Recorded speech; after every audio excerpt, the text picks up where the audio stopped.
Tonight, we debate the debate. 10 Democrats scoring off last night who won, who lost, and who's going to be gone. Then, the opioid epidemic heads to court. We will talk about the cases against Big Pharma and how all these will shake out. Also, we take a look at all of the legal issues facing the president and his orbit. I'm talking about literally dozens of open investigations, nothing to do with Congress. Good evening and welcome to RFL. I'm Richard French and thanks for joining us. Well, one down, one to go. 10 Democrats, they'll debate in Detroit tonight with Joe Biden flanked by Kamala Harris and Cory Booker all on center stage. Last night, it was moderates versus big-name progressives Liz Warren and Bernie Sanders on night one in the Motor City. Overnight, a fight for the future of the Democratic Party. We need to have a campaign of energy and excitement and of vision. Let's get real. Tonight we debate, but ultimately we have to beat Donald Trump. The moderate candidates taking on progressive Bernie Sanders and Elizabeth Warren, warning that their policies are too extreme and could deliver Trump a second term. You might as well FedEx the election to Donald Trump. I think we've got to focus on where Donald Trump is failing. You know, I don't understand why anybody goes to all the trouble of running for president of the United States just to talk about what we really can't do and shouldn't fight for. Front and center, the top issue for voters, health care.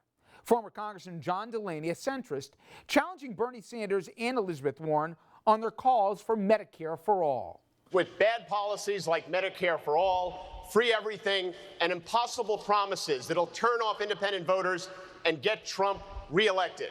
You're wrong.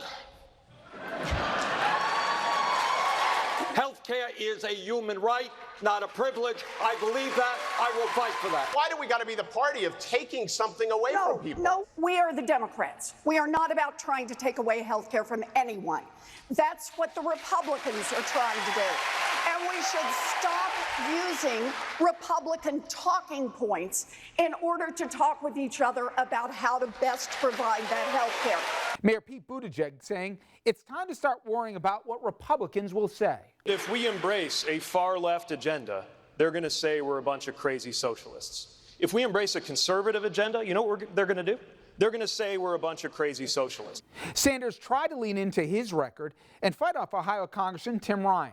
Medicare for all is comprehensive. It covers all health care needs for senior citizens. It will finally include dental care, hearing aids, and eyeglasses. You don't know that, Second Bernie. of all, We'll come to you in a second, I do know, and I wrote the damn bill.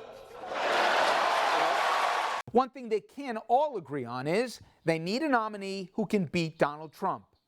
As the president tries to fire up his base with racial attacks, Marianne Williamson, she had an impassioned plea. If you think any of this wonkiness is going to deal with this dark psychic force of the collectivized hatred that this president is bringing up in this country, then I'm afraid that the Democrats are going to see some very dark days. And Buttigieg with a warning across the aisle. If you were watching this at home and you are a Republican member of Congress, consider the fact that when the sun sets on your career, the thing you will be remembered for is whether in this moment with this president, you found the courage to stand up to him or you continue to put party over country. And let's bring in ABC News political director Rick Klein. He's joining us from Detroit for a look at both last night and a preview of tonight. Rick, at least the chattering class seems to say that Elizabeth Warren was a big winner last night. Her and Bernie Sanders, instead of attacking one another, united front beating back the more moderate wing of the party. Is that the sense on the ground as well? They certainly took a lot of incoming for people that are judged to be the winners. Maybe that's good because you're fighting on their terrain, but they didn't hear anything they haven't heard before about critiques of their own plans, and I think they were pretty forceful in pushing back on it. It tells me where the center of gravity has moved inside the Democratic Party, that you're talking about these progressive issues as mainstream issues right now. So maybe that's a good thing for Bernie Sanders and Elizabeth Warren. Then again, you had their policies piled on by a range of moderate Democrats for a couple hours last night. You fast forward to tonight, and flanking Joe Biden will be both Kamala Harris and Cory Booker. To that end, you know, some people said the big winner last night, in addition to Warren, was really Biden because he took no incoming fire himself. What do you expect and what are you hearing will be Biden's approach? That he'll give as good as he'll get, or that the poll numbers came back for him so he just needs to stay above the fray? I think he's going to be part of the fray because he's heard two things. One is he's got to swing back, and the second is he's got to show that he's in the fight. And I think both of those point toward a more aggressive stance. He's already signaled he's going to take a more aggressive stance on health care, also pushing back on his record if Kamala Harris and Cory Booker decide to target it as has been forecast. So I would expect Biden to come in with a different tone than he did a month ago.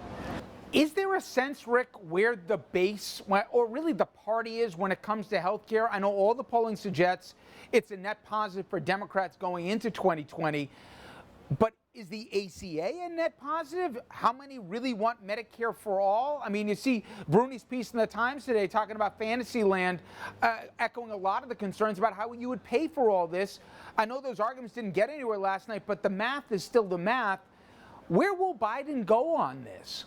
Well, Biden is not for Medicare for all. He's for expanding the ACA, and he suggests that if you're trying to attack Obamacare, you're doing the Republicans' bidding. Kamala Harris has an intriguing plan because it's kind of a hybrid of a phase-in around Medicare for all, but that's a hard thing to do because either you're for all or you're not. And the party, look, they agree they want more health care. They agree that the Obamacare should be built upon. The question is how you do that, and the question is how bold you are in doing that. Keep in mind, the people that are talking about this, like Kamala Harris and to a greater extent Elizabeth Warren and Bernie Sanders, they think it's good politics as well as good policy. And they say being bold on this and being clear in your vision is actually something that voters will reward you for. Let me ask you, I'm going to ask you in a second about the format, and you guys are going to have the next debate after Detroit.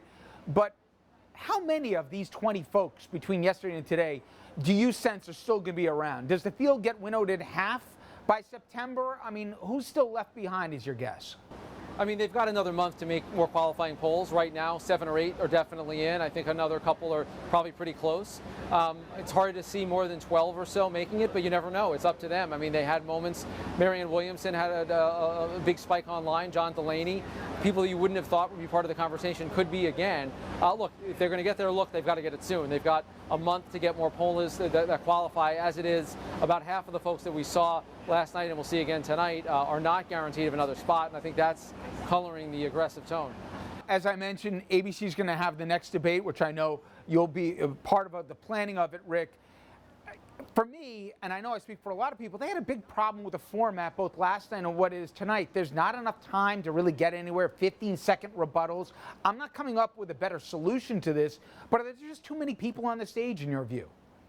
No, I mean, look, the field is the field, and the Democratic Party sets the rules, and I think media organizations have to abide by them, and you try to do the best job that you can, given the circumstances. It's an unprecedentedly large field, we know that.